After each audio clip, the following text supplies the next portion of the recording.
Week 12 NFL. Let's do this.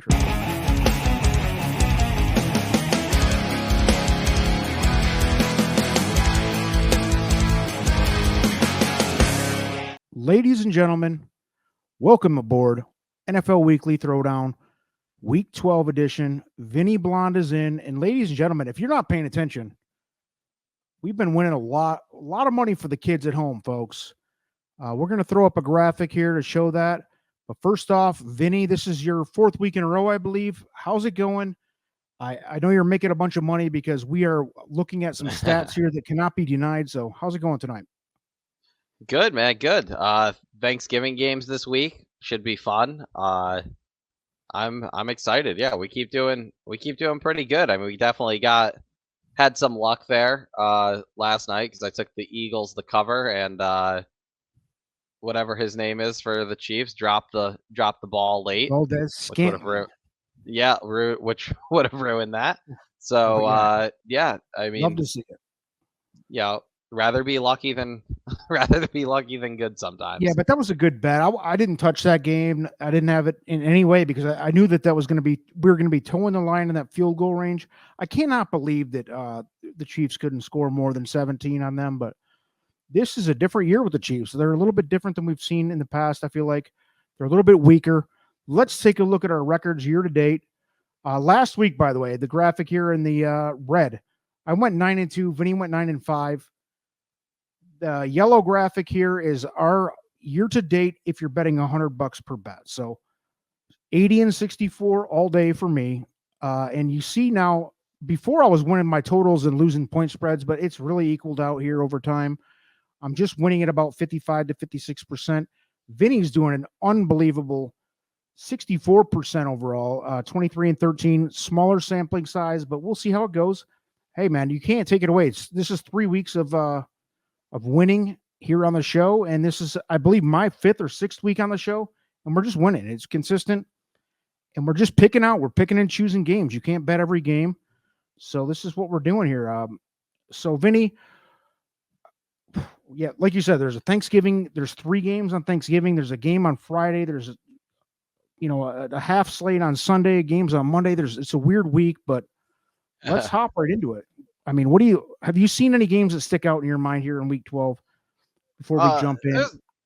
Yeah, I mean, there's a couple division games that I think are big games. I'm an Eagles fan. I think that's a must-win game for Buffalo, though, against Philly.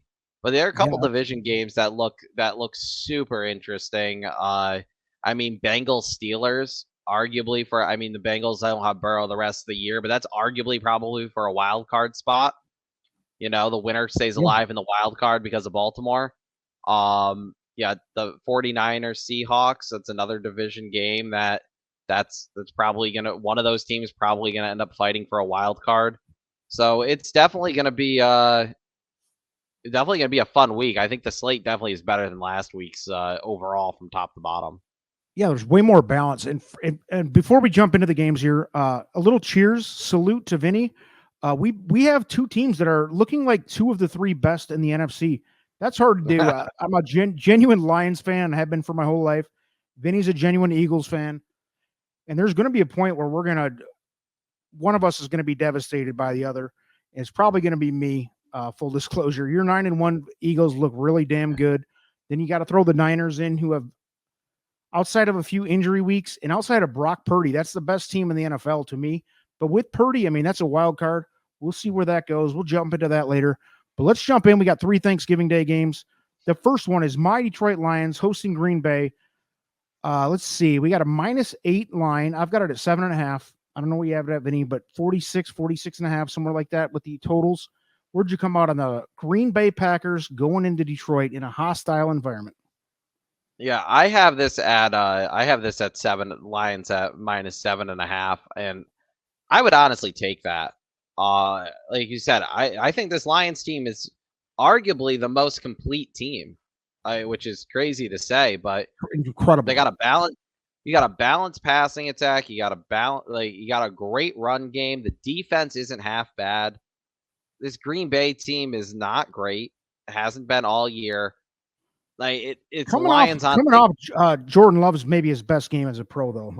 I mean, Yeah, give credit where yeah, it's due. He it's sucks, but and like I mean, has like as much as I'd want to take the Lions at 7.5, like that's probably like I don't know if that would be my most confident bet just because it's a division game. And these yeah. division games are always, especially like a Thanksgiving game, like this is going to be a close game. If I had to bet something in this game, it would be the Lions. Would be the Lions the cover though. I just think they're a better team. Well, we're going to harken back, like you just said, divisional game. We just eked out a blood, sweat, and tears game against the Bears, who are arguably worse than the Packers. I mean, they're two terrible teams. It's the same type of thing, both in Detroit. I think I mean, again, I'm not betting this game. I have too much personal interest. I'll be with my family. I don't want to be throwing knives at the TV. But bullet to my head, dude. I'm taking Green Bay here to cover. The Lions are going to win this game for sure. But Green Bay at 7.5, 8 points, whatever you're getting it at, I think it's a cover. I have this game at like 26-21 type territory. Not a whole lot of confidence. And the over-under, I feel like, is right on the money with 46. I think the over. I think I think the over under is too tough Yep. here to bet. Yeah, I won't even touch it. We'll go to the middle game here on Thanksgiving Day. The Commanders, 4-7, one of the more inconsistent teams in the league, going into Dallas, who has kind of earned my respect a little bit. They're kind of up and down, but they're at least good against the bad teams. They're kind of doing what they're supposed to do. Let's see. It's minus 11, minus 10.5, and 48.5. What do you see on here, Washington at Dallas?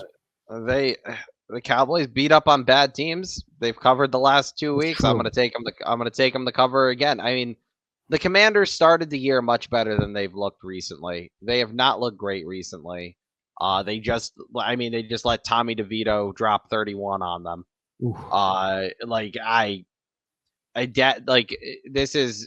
This is what's been scaring me about the Eagles being 9-1 and why I thought they really needed last night's win, because Dallas's middle of the season schedule right now is just, it's a pancake schedule. I think Dallas is going to cover. It's at home. They're on a roll lately. I don't think this is much of a game. I think this is going to be one that hopefully you're eating during the game, because this is going to be unwatchable, I feel like, by the midway through the second quarter.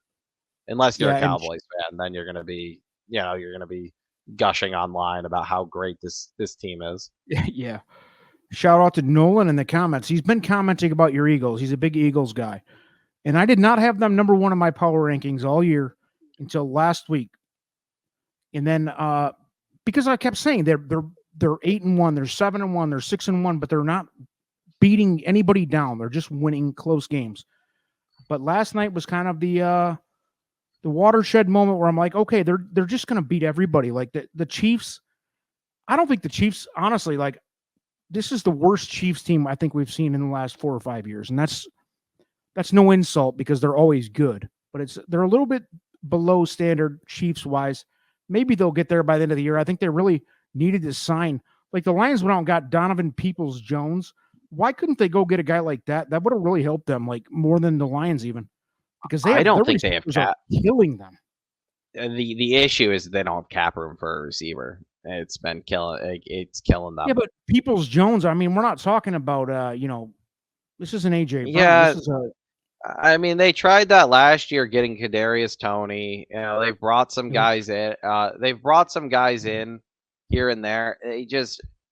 They don't have a true number one receiver. I mean, I think the Rice kid stepped up for a little bit last night and played. He's not there yet. Maybe by the end of the year. He's not right.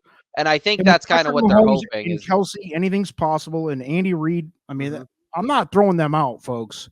I don't mean any disrespect on the Chiefs. I'm just saying this is the weakest Chiefs team we've seen in the last. It's the worst. It's the worst offensive Chiefs team in the last few years, but by far it's the best defense. Yeah, their defense is great. I mean, even last night. I mean, the defense is keeping them in games, and it's not like Mahomes played bad last night. Eagles defense just stepped up. Mahomes is fine. So Mahomes looks peak Mahomes. Yep. So yeah, I think they're good too. But yeah, I think the Cowboys cover this one. Yeah, I don't doubt you at all. My numbers did not say I'm not betting this game at all. Same thing with the next game. San Francisco 49ers at Seattle. Seattle is giving 7 at home, and it is 43. I have 43.5 on another sheet here. This game, folks, I mean, Seattle has been running neck and neck with my Lions the last 2 or 3 years as far as get into the playoffs, a solid team, but not great. And I feel like they're still there. Geno Smith's inconsistent. They're inconsistent. And I think the Niners are peaking right now, but I cannot bet this game just based on Seattle's inconsistency, man. I can't. My notes have Seattle's too volatile, and Vegas has these numbers close enough to me. I'm running away from this game. Where'd you end up? Yeah, I'm the same way. I mean, San Francisco just beat up on them a few weeks ago, if I remember correctly, right? Yeah. I think they just, Bad. I think, as much, I again, this is kind of like the Packers Lions game. If I had to pick something in this game, I would take the 49ers to cover. They're the much better team, but I mean, another one of these division games. They just lost to them they got blown out. Pete Carroll's too good of a coach, I feel like, to let that happen twice. I'm staying away from this one. Yeah, I love Carroll. Where are you at on Brock Purdy, though? Do you think he can actually win with this team? Because this, to me, is the difference between your Eagles, my Lions, even Lamar Jackson, who's never won a big game, and you throw in, obviously, Mahomes and like the top 5 teams in the NFL. The difference between them and the Niners is Purdy, and he's a great story. Love to see it, but I don't think he's still. I don't fear him like I fear Jalen Hurts. No, for example. He's still learning. The key to San Francisco's offense is keeping. Can they win with him? I think if they have the right schedule, like through the playoffs, yeah, I think they could. Can they go into Philly and beat Philly? I think. I mean, their defense is good enough to keep them in games when Purdy plays bad. The issue is that Purdy can't play bad in playoff games. So the whole key is going to be keeping him up when he's not under pressure. I mean, I feel like any of these NFL, even the bad ones, when these NFL quarterbacks have time to throw in the pocket, he's golden. The 3 games they lost, the defensive schemes were to get after Purdy.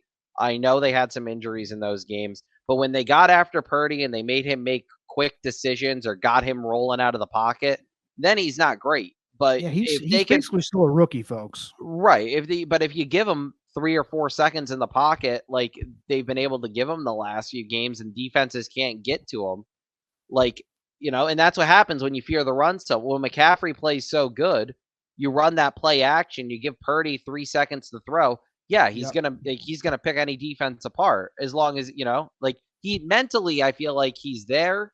I feel like his skill set, though, it definitely has a ceiling, but I definitely think they could win a Super Bowl with Purdy if the schedule plays nice to him. I feel like if they go against a couple of the top defenses in a row, maybe not, but if they get lucky and they have to play a team like Seattle's a division opponent, but if they have to play Dallas doesn't have a great defense without they have too many injuries this year on defense. I think Purdy will pick that defense apart again. So it's it depends on who they play in the playoffs, but I think huge barometer game for Purdy and the Niners going into Seattle this late in the season because it's go time, folks. It's make or break. A team like Seattle, if they lose this game at home, they might be in big trouble. They're on the ropes. I won't say they're out, but they're on the ropes. Peace.